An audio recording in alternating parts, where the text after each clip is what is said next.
Ragadaba, le Proko Sigarababa, Oriabage, Etikataba, Sagade, Abra, Arogo, Lekete, Magrogoto Sirege, Shandarababoske, le Proko Siagaga, Legalekete,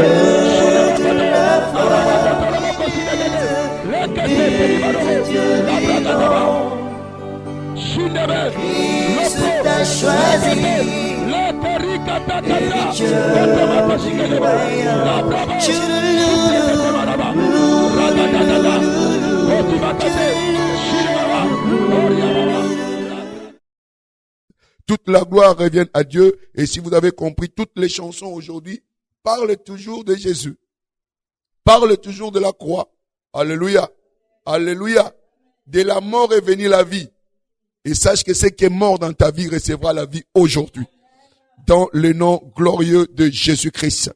Vous avez suivi, nous avons dit que aujourd'hui c'est la célébration de Pâques. Nous allons parler de la puissance de la résurrection.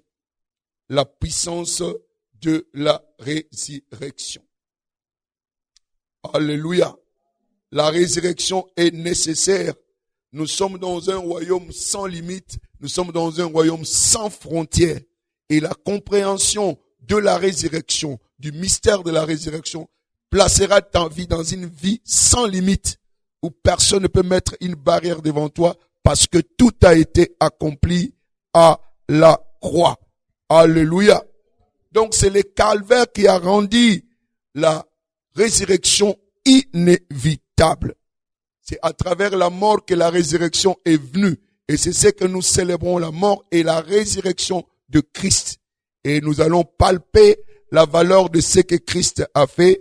Et je sais que ta vie ne restera plus jamais la même. Sachez-le bien, sans la résurrection, nous n'avons pas de victoire en tant que chrétiens. Sans la résurrection, nous n'avons aucune promesse d'espérance. À cause de la résurrection, nous avons l'espérance. Et sachez aussi, par la résurrection, bien-aimés, on a mis fin à la mort. La puissance de la mort a été brisée par la résurrection. C'est pourquoi nous célébrons Pâques. Nous allons découvrir la puissance de la résurrection. C'est toi, l'homme, toi et moi qui ont rendu la résurrection nécessaire.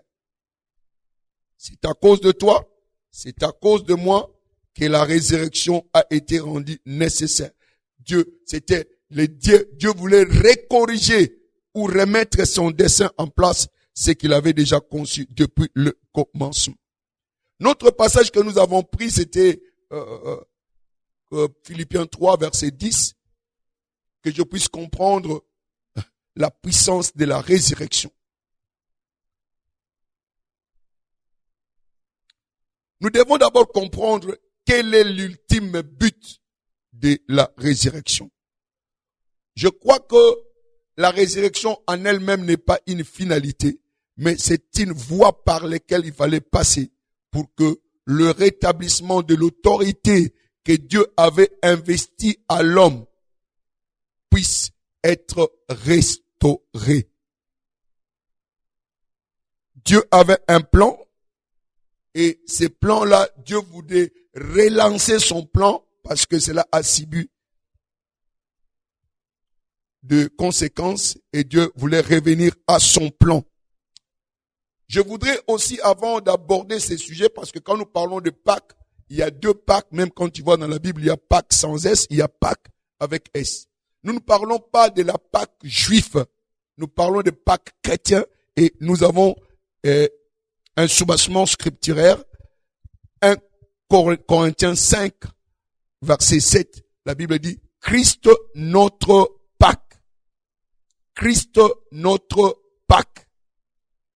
Ce que les Juifs célèbrent, c'est leur sortie de l'Égypte, de la servitude à la délivrance. Nous parlons de Jésus-Christ, l'agneau immolé, qui nous a soustrait de l'emprise du péché et nous a donné la liberté, la domination que nous avions perdue. Alléluia. Dans les deux cas, il y avait l'agneau comme animal, on a versé le sang, et nous avons Christ comme l'agneau immolé. Donc dans le deux, quand il y a l'agneau qui a été immolé, c'est pour nous faire voir qu'il y a la puissance du sang. Dans l'agneau, il y avait le sang, on a mis le sang sur le linteau, sur leurs portes, et l'ange de la mort ne pouvait pas toucher les Hébreux. Ça, c'était le sang de l'agneau, pas l'agneau immolé. Mais nous avons le sang de l'agneau immolé, le sang de Dieu lui-même. Si ce sang-là, en Égypte, pouvait préserver les Hébreux, à combien plus forte raison aujourd'hui, le sang de Jésus ne peut-il pas nous laver de toute mauvaise conscience, nous préserver de tout mal? C'est ce que nous allons découvrir ce matin. Donc, apprêtez-vous pour que nous puissions comprendre ce que Dieu voulait faire. Nous devons commencer par le commencement et cela va vous éclairer. Sachez ceci, que Dieu a un plan, ou avait un plan, lors de la création. Dieu avait préparé quelque chose pour l'homme. Amen. Dieu voulait que la terre soit une colonie du ciel. Que la terre soit une colonie du ciel. Donc la terre devait être tout simplement l'extension du ciel. La réplique du ciel. Donc ce que le ciel est, c'est ce que la terre devait être. C'est cela le plan de Dieu. Et vous savez, Dieu est roi.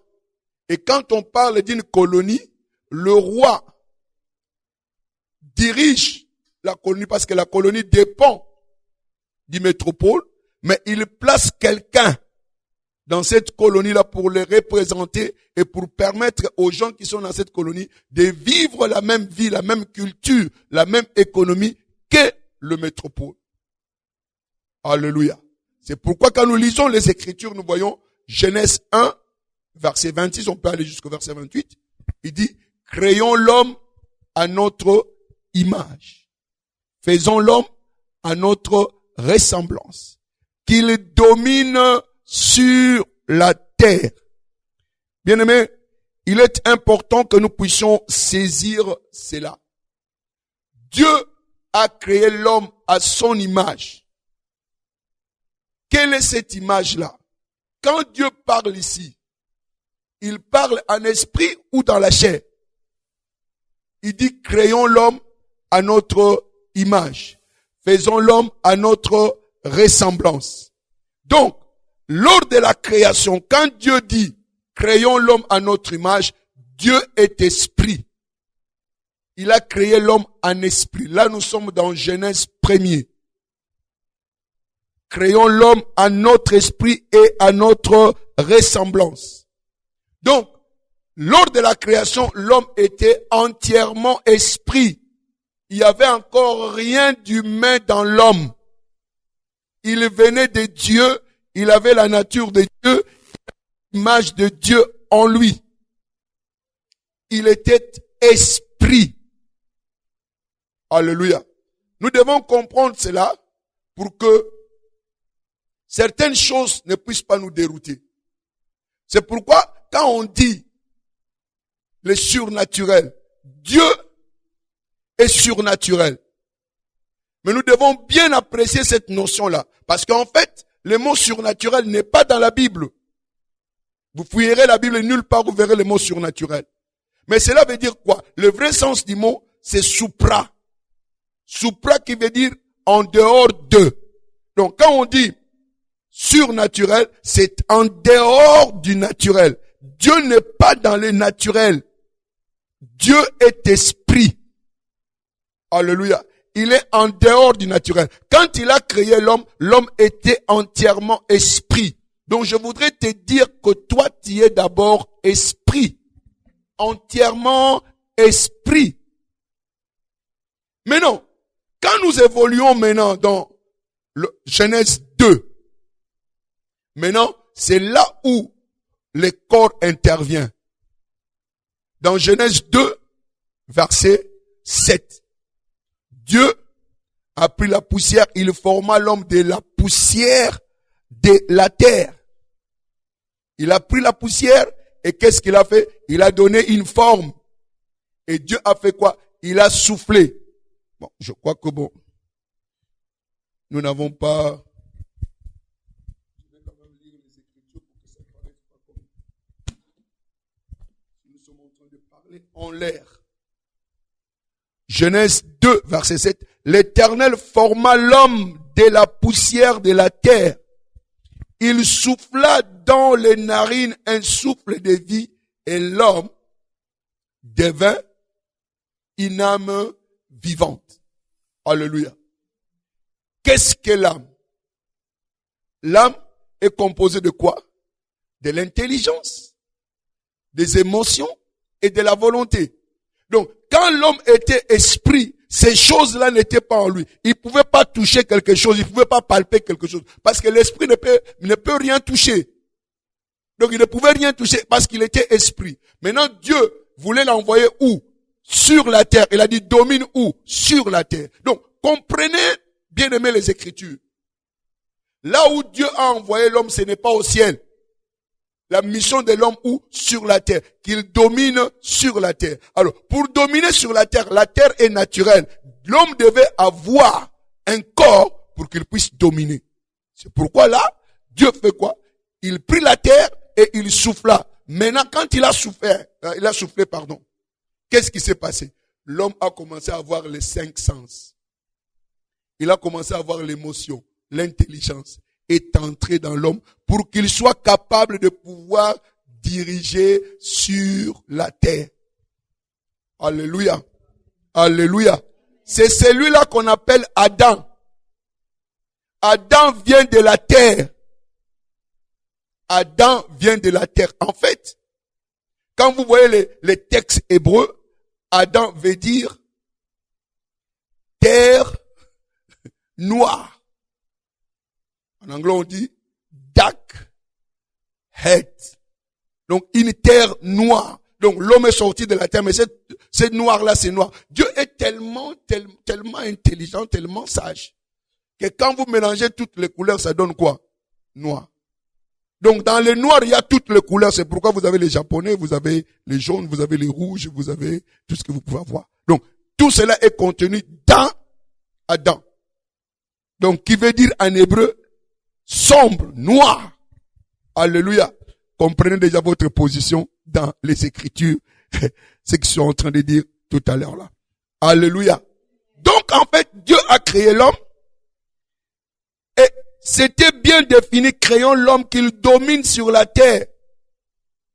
Qu'il domine sur la terre. Immédiatement, il a placé dans le jardin d'Éden.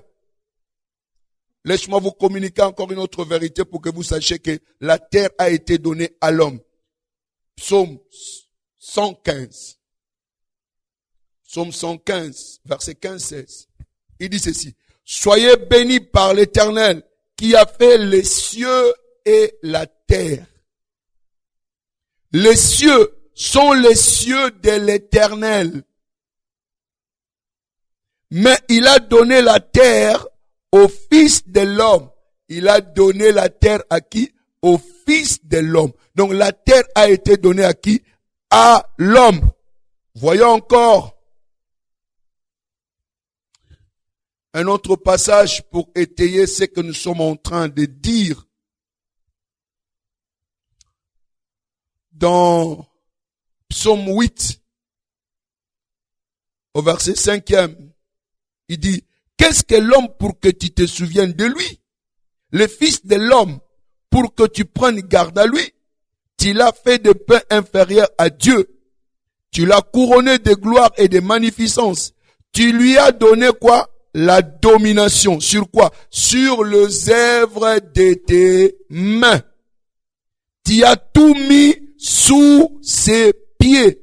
Donc la terre a été donnée à qui? À l'homme. Pour que l'homme fasse quoi? Qu'il domine sur la terre. La terre, l'homme est le leader de la terre. Donc quand Dieu t'a créé, m'a créé, nous étions pour dominer sur la terre. Non pas que les choses puissent nous dominer. Alléluia. Donc c'est ça le plan de Dieu pour nous. que nous devions dominer sur la terre. Mais les choses ont changé. Les choses ont changé. Je voudrais que tu comprennes, quand Dieu a créé l'homme, esprit, il a mis l'esprit dans la terre, que nous appelons le corps. Donc, notre corps, ce n'est pas le corps qui nous dirige, mais c'est l'esprit parce que nous sommes esprits. C'est pourquoi tout homme, parlons dans le langage courant que nous parlons, aime le surnaturel. Tout le monde aime le surnaturel. Il n'y a pas quelqu'un qui aime le surnaturel. C'est pourquoi même quand vous voyez des films des héros à la télévision, tout le monde veut être comme un héros, faire des choses extraordinaires. Mais c'est ces choses-là que Dieu avait mis dans l'homme. Le surnaturel est dans l'homme. Mais maintenant, Dieu a créé l'homme, il lui a donné et le corps et l'esprit. C'est-à-dire, l'homme ne peut pas être surnaturel, mais l'homme, pour être surnaturel, comme le dit, il doit être comment? Spirituel. Donc, quand tu es spirituel, tu es commandé par l'esprit et non par la chair. Et c'est cet homme-là que Dieu a créé lors de la création. Il était spirituel et il dominait sur toutes choses sur la terre. Et Dieu lui a dit, tu mangeras de toutes choses qui se trouvent dans ces jardins. Mais cet arbre de la connaissance du bien et du mal, tu n'en toucheras point. Le jour que tu en mangeras, tu mourras certainement. Alléluia. Alléluia. Et par la ruse du diable, sachez-le que le diable a été déjà précipité. Avant que l'homme ne vienne, le Satan a été déjà précipité sur la terre. Jaloux de ce que nous avons vu dans le psaume 8, à partir du verset 5, parce que les anges s'étonnaient. Mais Seigneur, tu nous as créés, mais ceux-là, la manière dont tu l'as créé, c'est différent par rapport à notre création. Donc, même Satan enviait l'homme parce qu'il voyait la grandeur que Dieu a mis dans l'homme. C'est là qu'il a fomenté un coup pour renverser l'homme. Vous connaissez l'histoire. Et Adam a mangé le fruit. C'était maintenant, l'homme ne vivait plus sous la dépendance de Dieu. Alléluia. Laissez-moi lire les Écritures. Nous sommes maintenant dans Genèse 3 à partir du verset 1 au 6e. Vous voyez là la chute de l'homme. Alors, qu'est-ce qui s'est passé lors de la chute de l'homme? Quand il a mangé le fruit, la Bible dit, les yeux de l'un et l'autre s'ouvrirent et ils connurent qu'ils étaient nus. Et ayant cousu des feuilles et des figuiers, ils en firent de ceintures. C'est-à-dire quoi? Lors de la chute de l'homme, l'homme a perdu quelque chose. Qu'est-ce que l'homme a perdu à la chute? A-t-il perdu le ciel? Pas du tout. Parce que l'homme n'était pas céleste, il était terrestre. Mais il avait perdu quelque chose. Ces versets nous témoignent déjà ce que l'homme avait perdu. Il avait perdu la conscience qu'il avait de Dieu. Il avait perdu la connexion qu'il avait avec Dieu. Cette connexion était rendue possible par le souffle que nous avons vu dans le verset 7e. Dieu souffla dans l'homme. C'était l'esprit de Dieu dans l'homme. Et c'est cet esprit qu'il avait perdu. Or, la domination ne devait être exercée que par le truchement du Saint-Esprit ou de l'Esprit de Dieu au-dedans de l'homme. Donc, à la chute, l'homme a perdu quoi? La connexion avec Dieu. Donc, l'homme n'était plus en contact avec Dieu. Alléluia. Quand nous parlons, je voudrais encore revenir sur ce que j'avais dit tout à l'heure. Ça pourra nous éclairer parce que, vous voyez, quand vous lisez homme en hébreu, c'est Isha. Isha veut dire esprit. Amen. Quand il dit créons l'homme, il dit créons Isha. Donc, un être esprit. C'est ça l'homme. Le premier homme. Et pour mieux justifier ça, regarde ce que Dieu a dit à Jérémie. Jérémie 1. Verset 5e. Avant que tu fisses dans les entrailles de ta mère, moi Dieu, je te connaissais. Donc, Jérémie était où? En Dieu. Et Dieu est comment? Esprit. Donc, Jérémie était comment? En esprit. Donc, comprenez que l'ordination est spirituelle. Il avait déjà ordonné en esprit. Et sa venue dans le monde n'était qu'une matérialisation. Ça, c'est pour vous rappeler que vous êtes esprit. Et c'est cet esprit-là que l'homme a perdu. Cette communion-là avec l'Éternel était désormais perdue. Praise God. Praise God. Alléluia. Alléluia. Donc, il faut retenir que tu es esprit. Amen. Maintenant, le plan a changé. Nous allons passer directement au 15e verset. Quand maintenant, le plan de Dieu a été détourné, sachons-le, Ésaïe 14, verset 24, c'est que Dieu a résolu. Personne ne peut le changer. Le diable voulait renverser le plan de Dieu, croyant qu'il peut contourner Dieu. Dieu est incontournable. Voilà maintenant le plan. Il parle à Satan au verset 14e, 15e, chapitre 3, Genèse 3. Il dit au serpent, puisque tu as fait cela, tu seras maudit entre tous les bétails et entre tous les animaux des champs. Tu marcheras sur ton ventre et tu marcheras de la poussière tout le jour de ta vie. Donc, le serpent ne rampait pas avant. C'est qu'il était debout. C'est pourquoi même il y a quand même des traces de pattes. Pour prouver qu'avant il marchait. Ça, c'était la malédiction qu'il a reçue. Et il dit, je mettrai inimitié entre toi et la femme, entre ta postérité et sa postérité. Celle-ci t'écrasera la tête et tu lui blesseras les talons. Donc, ici déjà, c'est le plan de Dieu. Pour reconquérir le pouvoir que Satan avait pris auprès de l'homme. Luc 4, verset 6. C'est là où vous verrez que Satan dit que le pouvoir qui m'a été comment donné. Donc, ici déjà, le plan déjà de la résurrection, de l'incarnation était déjà établi. Il dit de cette femme même que le péché est entré, sa postérité t'écrasera. Cette postérité-là, c'est qui? C'est Jésus. Donc, dès ce passage-là, il y a déjà l'incarnation que Dieu avait prévue. L'incarnation de qui? De Jésus. Jean 1, verset 14. La parole s'est faite comment? Chair. Donc la parole devait revêtir la chair pour sauver l'homme. Il est devenu chair. Qui devait lui donner la chair? La femme. Quand vous allez dans le livre de Luc, vous verrez comment est-ce que Jésus a été conçu. Par la puissance de qui? Du Saint-Esprit. Il a dit, la puissance du Saint-Esprit te couvrira. Déjà à partir de Luc 1, à partir du verset 33, 4, 35, vous descendez, vous verrez qu'on est en train de parler de la façon dont le Messie est venu. Amen. Amen. Le Messie devait venir. Et regardez le temps. Entre le temps que Adam a péché et la venue de Jésus. Dieu a fait plusieurs stratégies pour amener le Fils. Il est passé par Abraham, il est passé par les prophètes, il est passé par les sacrificateurs, mais tout cela ne pouvait pas ramener l'homme dans la position que Dieu voulait.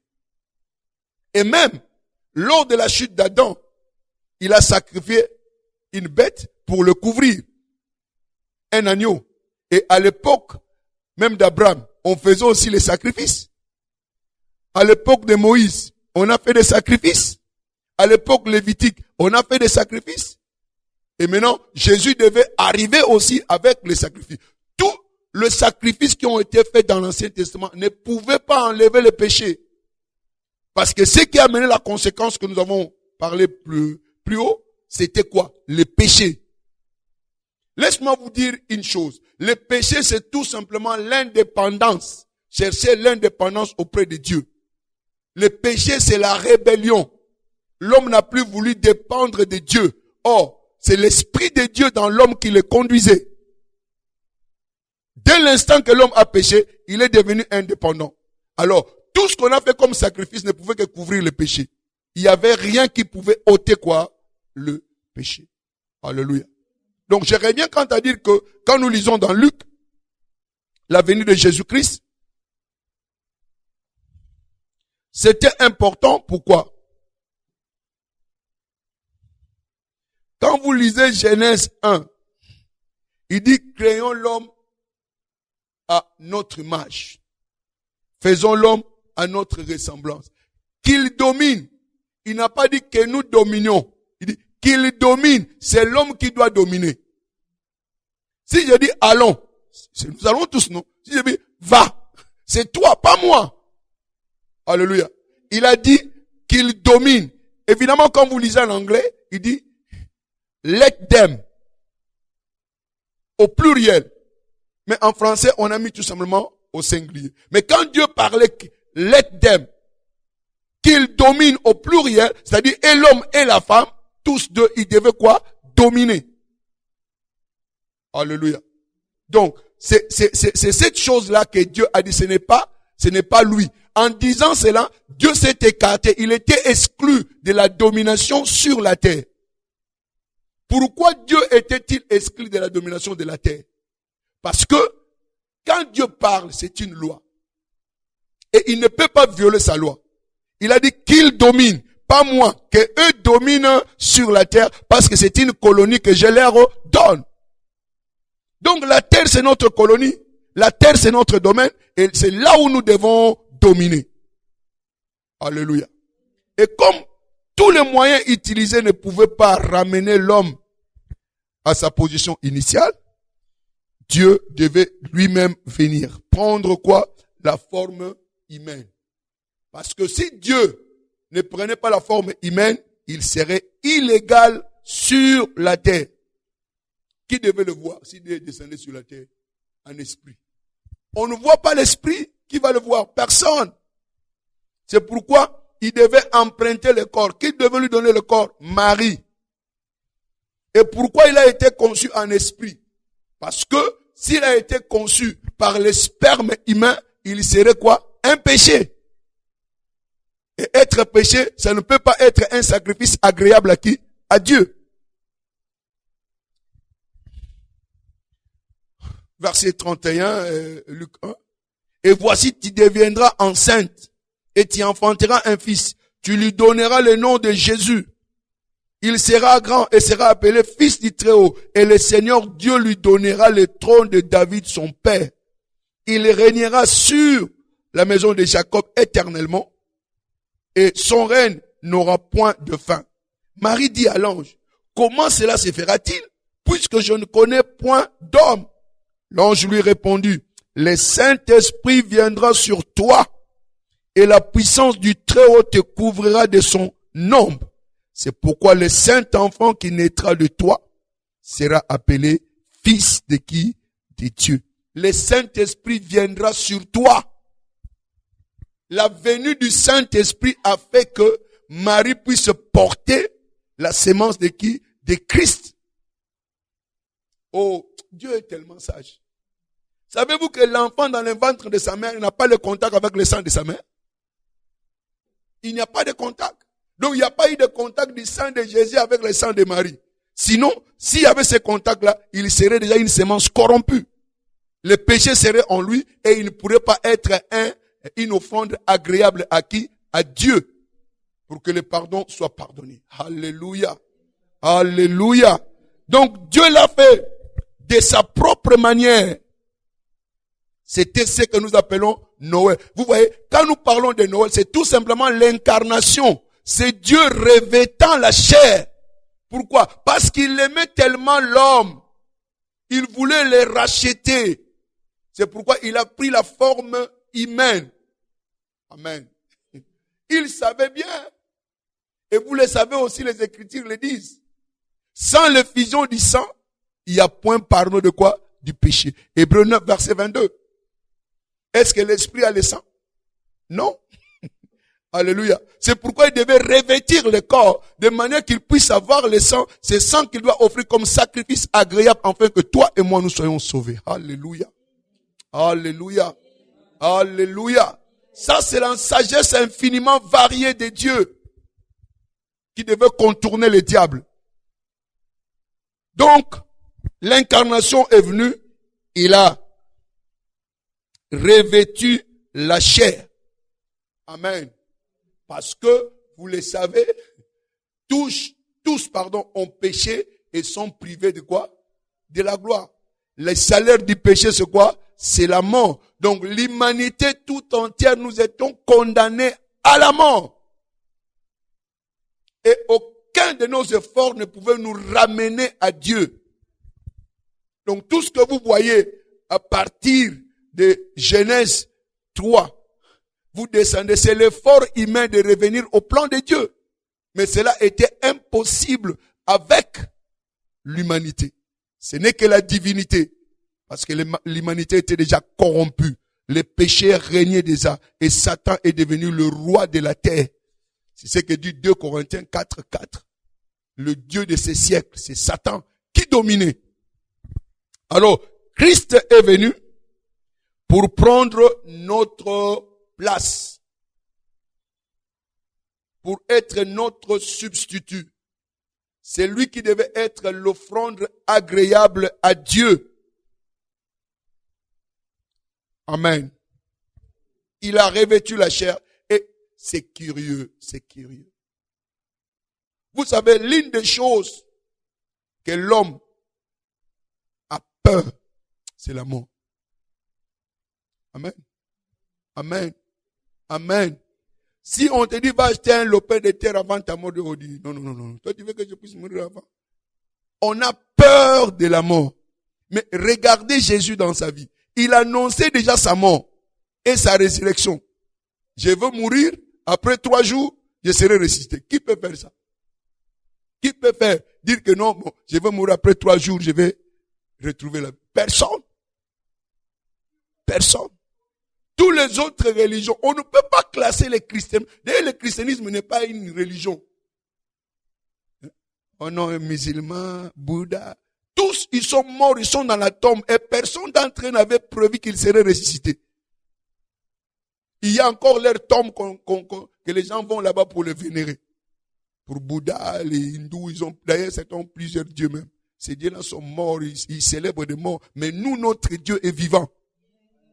Son tombeau est vide. Alléluia. Alléluia. Il n'est pas ce que les gens disent. Il est plus qu'un prophète. Il est le sauveur.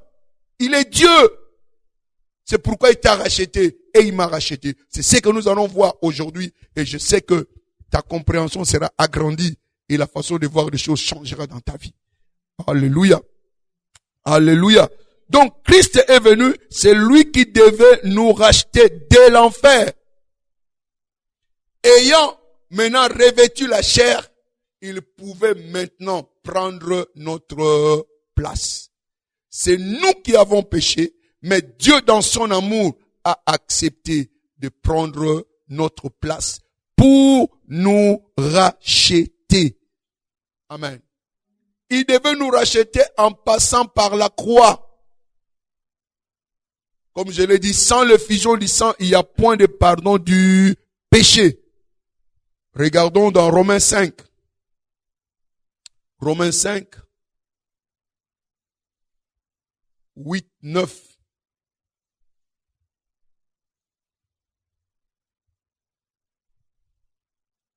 Mais Dieu prouve son amour envers nous, en ce que lorsque nous étions encore des pécheurs, Christ est mort pour nous. À plus forte raison donc, maintenant que nous sommes justifiés par son sang, serons-nous sauvés par lui de la colère. Car si lorsque nous étions ennemis, nous avons été réconciliés avec Dieu par la mort de son Fils, à plus forte raison, étant réconciliés, serons-nous sauvés par sa vie. Alléluia. Christ a accepté de prendre notre place et mourir à la croix pour nous sauver. Praise the Lord. Il a pris notre place. Tout ce que nous voyons qui s'est passé, d'abord, ce que vous devez retenir, ceux qui ont arrêté Jésus, c'était des religieux. Ce n'était pas d'abord les Romains. C'était des religieux. Ils l'ont arrêté et Jésus ne disait absolument rien devant eux. Parce que Jésus connaissait son statut. Amen. Amen. Même dans l'armée, est-ce que un adjudant peut juger un colonel? Impossible. Alléluia. Il y a certaines personnes où ce n'est pas n'importe quelle cour qui peut les juger. Donc, ces gens-là, ces religieux-là, ils ont tenté de poser des questions à Jésus. Jésus n'a répondu à aucune des questions. Parce qu'il savait qu'il était roi. Et que ce n'était pas n'importe qui devait lui poser des questions. On a transféré les cas chez qui? C'est Pilate. C'est Pilate qui a commencé à répondre. Et écoutez la première question que Pilate l'a posée. Es-tu roi? Parce que chez les religieux, il n'avait rien à voir avec les religieux. Parce qu'il n'est pas venu avec une religion. Amen. Si vous rentrez en arrière, lors de sa naissance, quand les 3 mages sont venus, qu'est-ce qu'ils ont dit? Nous sommes venus adorer qui? Le roi. Il était roi. Il n'était pas sacrificateur, il était qui? Roi. Donc, quand les religieux le jugeaient, ils ne pouvaient pas répondre. Mais quand il est arrivé chez Pilate, es-tu roi? Oh. Il a dit oui, mais là je peux répondre. C'est pour cette raison que je suis né. Donc, il était qui? Roi. Et de là, parce que même Pilate n'a pas trouvé de raison. N'a pas trouvé de raison. Mais comme il devait passer à la croix, il est passé à la croix.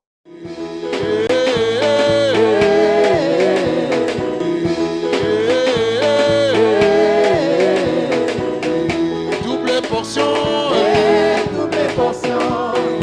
Prochain niveau. Prochain niveau. Double portion. Double portion. Prochain niveau. Prochain niveau. Soulevez les mains.